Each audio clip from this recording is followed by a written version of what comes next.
Okay guys, welcome to my vlog. So ito, nagluluto tayo ng ginisang opo with tuna and sotanghon. So ayan, ginisa ko na rin yan guys. So ito, kumukulo na siya. So kanina ko po siya niluluto.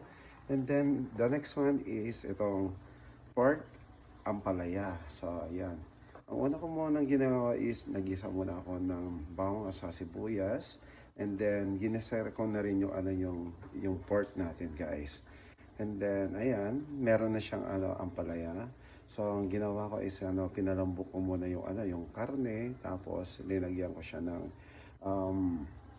slurry, yung pampalapot natin guys. And then next natin nilalagay, the last one is yung ampalaya. So ayan guys. And then naglagay pala ako ng bell pepper para pampalasa na rin guys. So ayan ha. Ang ginagawa ko ngayon is minimix ko siya para lahat sila is lahat maluto guys.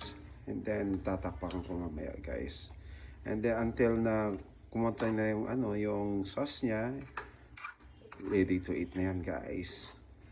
Okay guys, today's lunch. Thank you for watching. See you next vlog. Bye.